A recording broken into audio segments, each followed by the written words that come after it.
গল্প বেঙুনীয়া কাপোৰ সাজ। গল্পকাৰ গীতিকা চহৰীয়া। গীতাই পুৰণি পেৰাটোৰ পৰা মাকে হাতে বোৱা পাতল বেঙুনীয়া ৰঙৰ পাটৰ মেখেলা চাদৰযোৰ উলিয়াই ল'লে। এটা চিনাকি গোন্ধ তাইৰ নাকত লাগিলহি। এই সুগন্ধিটো খুব প্ৰিয় তাইৰ। এই সুগন্ধিটোৰ মাজত তাই সৰল মনা মাকক বিচাৰি পায়। তাইৰ কৈশোৰ আৰু যৌৱনৰ চঞ্চল সময়খিনি বিচাৰি পায়। এই কাপোৰ সাজ তোলনি বিয়াত তাইক নোৱাই উঠি চোতালত আয়তীৰ আগত পিন্ধাইছিল। দেখিবলৈ বৰ এটা সুগঢ়ি নহ'লেও কাপোৰ সাজে তাইৰ 4 দিনৰ লঘূণীয়া শুকান মুখখন জীপাল কৰি তুলিছিল। তাৰ পিছত আত্মীয় স্বজনে উপহাৰ দিয়া কাপোৰৰ লগত কাপোৰ সাজ খুব সযতনে তাই পেৰাত ভৰাই থৈছিল। তাৰ পিছত তাইৰ মাকলৈ মনত পৰিলে শৈশৱ কৈশোৰ পাৰ কৰা ঘৰখনৰ মধুময় সময়খিনিলৈ মনত পৰিলে পেৰাটো উলিয়াই খুলি কাপোৰ সাজ চুই চায়। উশাহ টানি সুগন্ধি লয় স্মৃতি হৈ যোৱা দিনবোৰৰ, অতীত হৈ যোৱা মৰমবোৰৰ। বাহিৰৰ কলিং বেলৰ শব্দত বৰ্তমানলৈ ঘূৰি আহিল গীতা। এই অতীত কাতৰতা যদি এটা বেমাৰ হয়, তেন্তে এই বেমাৰৰ চিকাৰ বহুত আগৰ পৰাই হৈছে তাই। সুযোগ পালেই দৌৰি ফুৰে অতীতৰ মাজত। অলপ আহুৰি পালেই বিচৰণ কৰে শৈশৱ, কৈশোৰ, আনকি যৌৱনৰ ভালে কেইটা বছৰ পাৰ কৰা আপোন ঘৰখনৰ চুকে কোণে। আপোন মানুহবোৰ যেতিয়া এই পৃথিৱীৰ পৰা হেৰাই যায়, এই সম্পদবোৰেই কঢ়িয়াই লৈ ফুৰে আপোন মানুহবোৰৰ মৰম আৰু সান্নিধ্য। ঘৰৰ সহায়কাৰী মালতীয়ে তাইক পিছফালৰ পৰা মাত দিলে, বাইদেউ, আপোনাৰ কোনোবা আত্মীয় আহিছে। আত্মীয়? শব্দটো শুনিয়েই উচপ খাই উঠিল গীতা। কোন আত্মীয়? আজি 25 বছৰৰ মূৰত কোন আত্মীয়ই তাইক বিচাৰি আহিছে?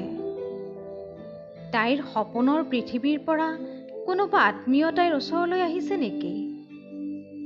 বাইদেউ, কি হ'ল? পুনৰ মাত লগালে মালতীয়ে। বহিব দিছ নহয়? তই চাহ পানী যোগাৰ কৰ, মই গৈ আছো। লাহেকৈ স্মৃতিৰ পেৰাটো জপাই তাই পিন্ধি থকা নাইটিটো সলাই কাপোৰ এসাজ পিন্ধিবলৈ বেডৰুমলৈ গ'ল। কিমান যে চিন্তাই দোলনি দিছে তাইৰ মনত। আজি যিখিনি মানুহৰ বাবে চকুলোৰে বাট নেদেখা হৈ তাই দিন ৰাতি পাৰ কৰিছে, যিখন ঘৰৰ স্মৃতিত বুৰ গৈ জুৰুলি জুপুৰি হৈ থাকে, সেই ঘৰখনৰ মানুহখিনিৰ কথা নভবাকৈ বংশৰ কলংক নাম লৈ তাই পলাই আহিছিল আব্দুলৰ সতে। আবেগৰ বশৱৰ্তী হৈ মাকৰ চকুলো, প্ৰথমে দেউতাকৰ মৰমসনা বুজনি, পিছলৈ ৰঙা চকু একোকেই গুৰুত্ব নিদি হোষ্টেলৰ পৰাই পলাই গৈছিল মুছলিম সম্প্ৰদায়ৰ যুৱক আব্দুলৰ সতে। সমাজৰ এজন গণ্য মান্য ব্যক্তি, সম্ভ্ৰান্ত বংশৰ বৰপুত্ৰ ৰমাকান্ত চৌধুৰীৰ বুকুত একমাত্ৰ কন্যাই যিটো গোৰ সোধালে, সেয়া তেওঁ হজম কৰিব নোৱাৰিলে আৰু হাৰ্ট এটেক হৈ কেইদিনমান বিচনাত পৰি থাকি মৃত্যু সাৱটিলে। অতবোৰ শোকত পাৰাপাৰ নোপোৱা হৈ মাকেও কেইদিনমান পিছতে দেউতাকৰ বাটকে অনুসৰণ কৰিলে। সেই সময়ত সিহঁত হায়দৰাবাদত থকা আব্দুলৰ আত্মীয়ৰ ঘৰত আত্মগোপন কৰি আছিল। প্ৰায় 6 মাহ পিছত অসমলৈ উভতি আহি তাইৰ সৰুকালৰ বন্ধু অমৰক এদিন গুৱাহাটীত লগ পাইছিল আৰু অমৰৰ মুখত এই সকলোবোৰ গম পোৱাৰে পৰা আজিলৈকে দুখ, শোক, আত্মগ্লানিত তিল তিলকৈ জ্বলি আছে তাই। অমৰক লগ পোৱাৰ পিছত গীতা এদিন আব্দুলৰ লগত ভায়েকৰ ওচৰলৈ গৈছিল। সেইদিনা ভায়েকে তাইৰ মুখৰ ফালে নোচোৱাকৈয়ে কৈছিল,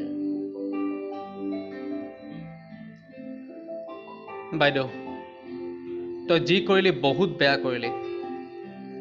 মানুহে কোৱাৰ দৰে তই বংশত কালিমা সানিলি, মা দেউতাকতো অকালতে হত্যা কৰিলি।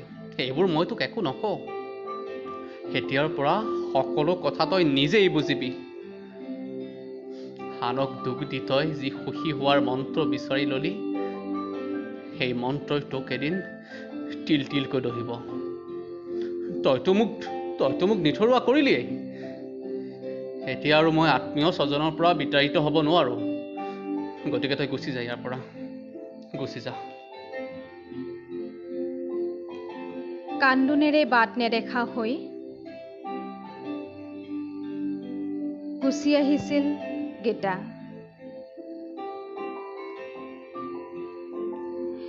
খোৱা বোৱা বাদ দি এক প্ৰকাৰ মানসিক ৰোগত ভুগিছিল তাই। আত্মগ্লানিয়ে তাইক পাগল কৰি পেলাইছিল। আব্দুল আৰু তাইৰ মাজত এখন স্বাভাৱিক সংসাৰ গঢ়ি নুঠিল। বহুত চিকিৎসাৰ মূৰত তাই কিছু পৰিমাণে ঠিক হ'ল, যদিও সিহঁতৰ সংসাৰ আগ নাবাঢ়িল। সুখী হোৱাৰ পথ বিচাৰি ল'ব নোৱাৰিলে তাই। বহুত চেষ্টা কৰিও আব্দুল বিফল হ'ল। তাই নিজকে এটি কোঠাৰ ভিতৰত আবদ্ধ কৰি শৈশৱৰ পৰা কৈশোৰলৈ, কৈশোৰৰ পৰা যৌৱনলৈ বিচৰণ কৰি থাকিল। আৰু আজি 25 বছৰ মূৰত কোনোবা আত্মীয়ই তাইক বিচাৰি আহিছে। ভাৱনাৰ চাকনৈয়াত ককবকাই ফুৰিছে তাই। কাপোৰ সাজ পিন্ধি একোছা দীঘল চুলিৰে সৈতে এসময়ৰ চঞ্চলা ছোৱালীজনী আজি নিজৰ চুটি কুটকুৰা চুলিখিনি কৃত্ৰিম ৰঙেৰে ঢাকি 50 বছৰীয়া শৰীৰটো আৰু তাতকৈও বৃদ্ধ মনটোক চোঁচৰাই তাই চিৰিৰে নামি আহিল। তাইক দেখি আগন্তুক থিয় দিলে। এজন 20-21 বছৰীয়া সুন্দৰ সুঠাম চেহেৰাৰ চিনাকি এক মুখাৱয়ৱৰ মৰম লগা এজন ল'ৰা। জেঠি, মই আপোনাৰ ভতিজা ৰক্তিম। শিহৰিত হৈ উঠিল তাই। ভতিজা? তাৰ মানে তুমি ৰাহুলৰ ল'ৰা? হয়। সৰুৰে পৰা দেউতাক সুধি আহিছিলোঁ আমাৰ নিজৰ মানুহবোৰ কোন। ককা আইতাৰ কথা বহুত দুখেৰে দেউতাই কৈছিল, কিন্তু আপোনাৰ কথা কেতিয়াও দেউতাৰ মুখৰ পৰা নুশুনিলোঁ। মায়েও আপোনাৰ কথা দেউতাৰ মুখৰ পৰা কেতিয়াবা শুনিছিল নে নাই সন্দেহ আছে। সাধাৰণ ব্যৱসায় এটা কৰি দেউতাই খুব কষ্টৰে বা আৰু মোক ডাঙৰ মানুহ কৰি তুলিলে। কিন্তু 2 বছৰ আগতে প্ৰেছাৰ ষ্ট্ৰকত দেউতা ঢুকাই থাকিল। দেউতাৰ মৃত্যুৰ পিছতহে আমাৰ আন আত্মীয়ৰ মুখত আপোনাৰ বিষয়ে সকলো শুনিলোঁ। আমি আজিকালিৰ ল'ৰা। এতিয়াৰ সময়ত আপুনি অন্য ধৰ্মলৈ বিয়া হোৱাটো ইমান ডাঙৰ অপৰাধ নহয়। যিয়েই নহওক, আপোনাৰ লগত আমাৰ তেজৰ সম্পৰ্ক আছে। সেয়ে মোৰ বাৰ বিয়াত আপোনাৰ উপস্থিতি আৰু আশীৰ্বাদ বিচাৰি আপোনাক বিচাৰি উলিওৱাৰ সিদ্ধান্ত ল'লোঁ। আৰু মই এয়া আপোনাৰ ওচৰ পালোহি। ইমান পৰে থৰ হৈ ৰক্তিমৰ কথা শুনি থকা গীতাৰ দুচকুৰে ধাৰাসাৰ চকুলো বৈ আহিল।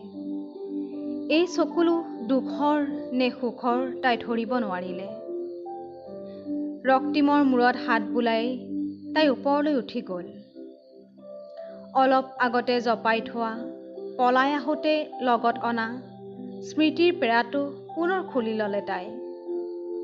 আলফুলকৈ মাকে বৈ দিয়া তাইৰ মৰমৰ, হেঁপাহৰ, বেঙেনা বুলীয়া কাপোৰ সাজ নাকৰ ওচৰলৈ দীঘলকৈ উশাহ টানি ল'লে। আকৌ এবাৰ গীতাই কাপোৰ সাজৰ মাজত মাকৰ উপস্থিতি অনুভৱ কৰিব বিচাৰিলে। ককাক আইতাক নথকা, আনকি দেউতাককো হেৰুওৱা তাইৰ ভতিজীজনীক তাই দেখা নাই। কিন্তু মনৰ চকুৰে গীতাই দেখিলে তাইৰ মুখখনি যেন ঠিক আইতাকৰ দৰে, চুলিখিনি তাইৰ দৰে, চকুজুৰি তাইৰ দেউতাকৰ দৰে খুব মৰম লগা এজনী ছোৱালী। হয়তো তলত বহি থকা তাইৰ ভায়েকৰ দৰে খুব মৰমীয়াল হ'ব তাইৰ ভতিজী। খুব শুৱাব তাইক এই কাপোৰ সাজেৰে। কাপোৰ সাজ বুকুত বান্ধি তাই তললৈ নামি আহিল। যাবলৈ সাজু হোৱা ৰক্তিমৰ হাতত তাইৰ মৰমৰ বেঙুনীয়া কাপোৰ সাজ তুলি দি ক'লে, এয়া লোৱা, এই কাপোৰ সাজ তাইক বিয়াৰ দিনা পিন্ধিব দিবা। এই কাপোৰ সাজত তাই ইমান দিনে নোপোৱা দুটা প্ৰজন্মৰ মৰম আৰু আশীৰ্বাদ নিহিত হৈ আছে। ৰক্তিমে গীতাৰ ভৰি চুই সেৱা কৰিলে। ইমান দিনে তলা মাৰি থোৱা মাতৃত্বৰ মৰমেৰে তাই তাক সাবটি ধৰিলে আৰু দুগাল চুমাৰে উপচাই দিলে।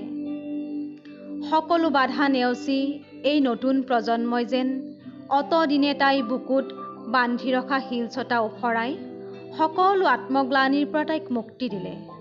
আজি তাই মুক্ত। বহুত দিনৰ মূৰত এছাতি শান্তিৰ শীতল বতাহ তাই উশাহ টানি ল'লে।